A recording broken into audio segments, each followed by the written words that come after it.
Picture this: a deserted road, rain tapping against the car hood, and two people parked in the dark, miles away from anyone. Suddenly, the radio cuts off the music with an urgent alert. A killer has escaped from a nearby psychiatric hospital. He's dangerous, and he's got a hook instead of a right hand. Silence. Then clank, dot dot dot clank, dot dot dot clank. A metallic sound echoes from outside. Fear freezes every muscle. A trembling hand reaches for the door handle, and then a sharp scraping noise across the car's side. They finally drive away, hearts pounding. But a few miles later, they see it hanging from the door handle, a blood-stained hook. But who is this man? Just a story to scare teenagers, or a real killer who once walked among us? Tonight, we're re-diving deep into the dark highway of American urban legends to uncover the chilling truth behind the Hookman. The story of the Hookman wasn't born from a horror movie. It began in whispered conversations between teenagers on cold American nights. It's one of the oldest and most enduring urban legends in the US, a tale that's changed shape over the decades, yet never lost its purpose: to warn, to scare, and to control human behavior. The legend started spreading back in the 1950s, the golden age of drive-ins, rock and roll, and teenage rebellion. Back then, cars meant freedom, the ultimate symbol of independence. They were sanctuaries for young couples, parked far from town, chasing privacy on quiet, moonlit roads. And it was in that darkness that fear found its home.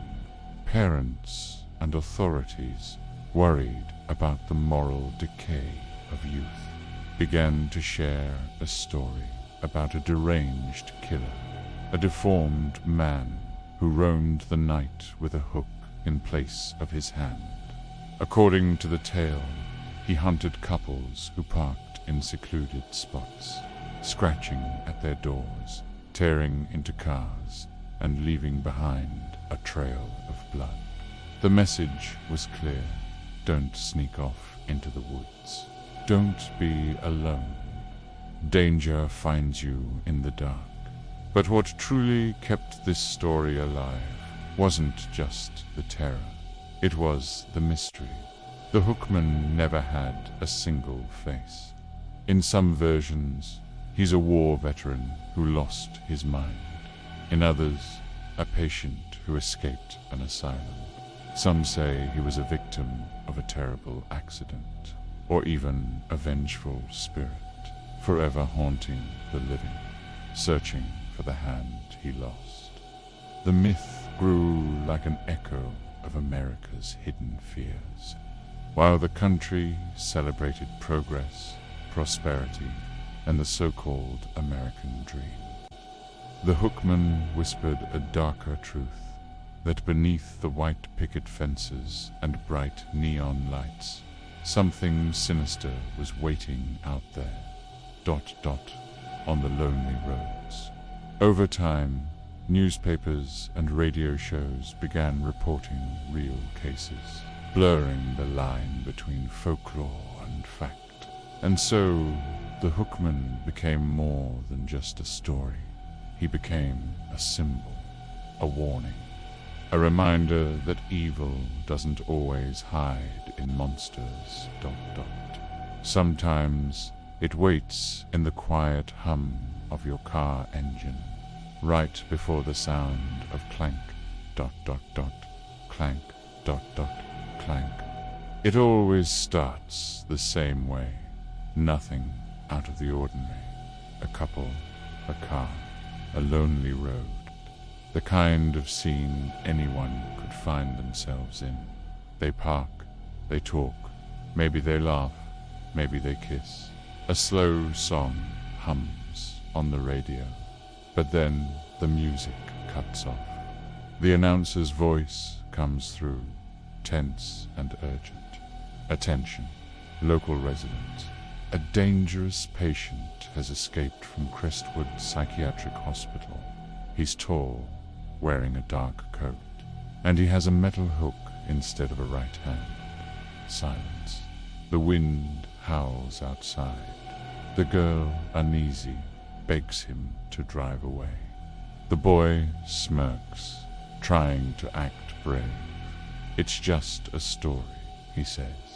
Then, clank, a faint metallic sound just outside the car. Fear begins to creep in. The radio crackles. The engine stutters. Every shadow between the trees seems to move. The boy steps out to check it out. He shuts the door. The girl waits. Minutes crawl by. Then, bam, something slams against the roof of the car. Again and again, harder each time. She finally gathers the courage to open the door, steps into the cold night.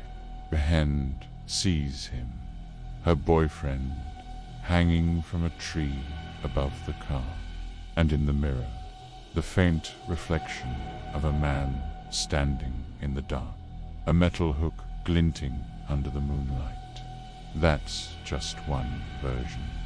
In another, the couple speeds away in terror, only to find a bloody hook stuck in the car door when they get home. And in the darkest telling, the Hookman isn't a killer at all, but a vengeful spirit, cursed to roam the earth, searching for the hand he lost, and for the ones who betrayed him. What's eerie is how these stories spread long before the internet existed. They passed from mouth to mouth, whispered around campfires, at parties, and in high school hangouts. They all began the same way. Hey, did you hear about the guy with the hook? And they all ended with the same warning. It happened to a friend of a friend. Urban folklore researchers say the Hookman is more than a campfire boogeyman. He is a mirror of our collective fears. Fear of punishment, guilt, the unknown. In the 1950s, he embodied America's anxiety about morality and desire. By the 1970s and 80s, he evolved into a symbol of teenage horror, inspiring slasher films like I Know What You Did Last Summer and Urban Legend, both of which owe their roots to him. Even now, the Hookman refuses to fade away. New versions surface every generation, modernized based on true events, reshaped to fit new fears. And the older the story gets, the blurrier the line between myth and truth becomes. Maybe that's because, deep down, everyone knows a dark road like that, one where something terrible happened, and no one dares to go back. For decades, stories about the Hookman kept surfacing, not as campfire tales, but as supposed real-life encounters. In 1964, newspapers in Ohio reported a chilling case. A young couple claimed they were chased by a man with a metal hook after parking near the woods. No suspect was ever found, but the police confirmed one detail. The car was covered in scratches, and on the door a strange mark, as if made by steel. In the 1970s, in Arkansas, another eerie case made headlines. A group of teens returning from a party said they saw a tall figure standing by the side of the road, wearing a long coat, his right arm ending in a hook. When they came back with the police, he was gone. but deep metallic gouges were found across the hood of their car. The most terrifying part, these reports never stopped. On old internet forums and in online paranormal communities, there are hundreds of testimonies, people swearing they've seen a shadow glinting in the dark, heard scratching on their car doors, or even found something, a hook, rusted and cold, lying by the curb the next morning. Some folklore researchers say it's all a kind of mass hysteria, a living legend that feeds on fear and suggestion. But others whisper a different theory, that it all began with a real man, a psychiatric patient who vanished from a Kansas hospital in 1953 and was never seen again. Coincidence, ... or the true origin of the legend.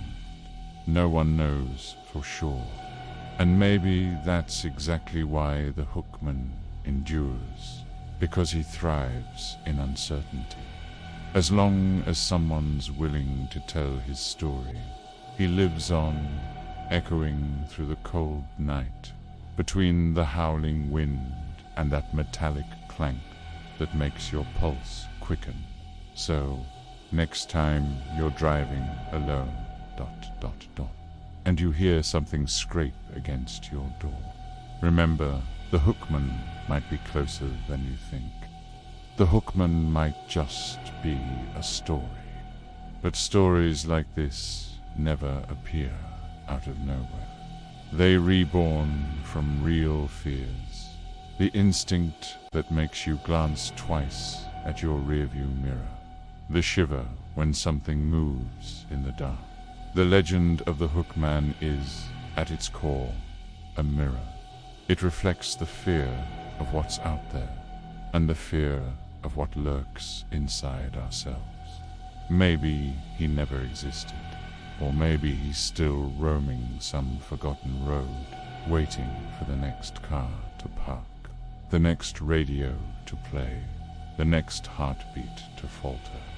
Because the scariest part of urban legends isn't the monster itself. It's that someone always swears they've seen him, and every time the story is told, it comes alive all over again. If you enjoyed this dark investigation, like the video, subscribe to the channel, and hit the bell so you won't miss the next secrets from Urban Secrets. There are plenty more stories waiting, some ancient, some still unfolding. Until next time, remember, some roads don't lead anywhere except back to fear.